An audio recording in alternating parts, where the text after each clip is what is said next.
Oui, mais vous avez qu'à les mettre là et je vais tout rentrer après. Un simple appel aux dons lancé sur les réseaux sociaux. Les habitants de Saint-Onès ont réagi sans attendre.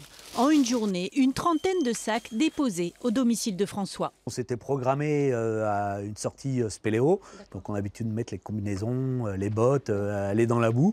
Et là, je me suis dit, mais autant utiliser ce temps à bon escient et aller leur filer un coup de main. Aussitôt dit, aussitôt fait. Dès le lendemain, livraison des vêtements et couvertures à la salle Paul Riquet de Trèbes. D'autres bénévoles prennent le relais pour le tri. Je me rends compte qu'on est loin d'être les seuls à avoir eu effectivement ce type d'initiative et que la solidarité avec un grand S est encore bien présente dans ce pays. Et après, on séparera les hommes et les femmes. Très bien. De nombreux bénévoles ici à Trèbes, à commencer par les agents de la protection civile. Nos spéléologues les ont rejoints pour les aider à évacuer la boue de toutes ces maisons.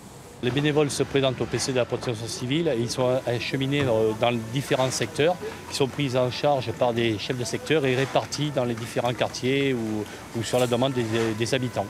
Un peu plus loin, l'école maternelle L'Aiguille. Le personnel a enfin l'autorisation de nettoyer les lieux. François et ses copains ne s'attendaient pas à ça.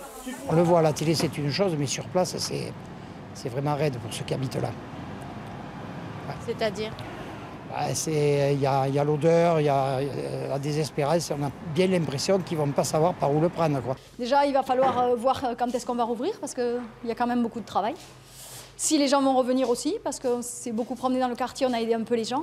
Beaucoup disent « moi je m'en vais, je ne veux plus habiter Trèbes ». Trèbes, ville en souffrance. Avec l'aide des bénévoles venus de toutes parts, les écoles et bientôt toute la ville devraient rapidement reprendre vie.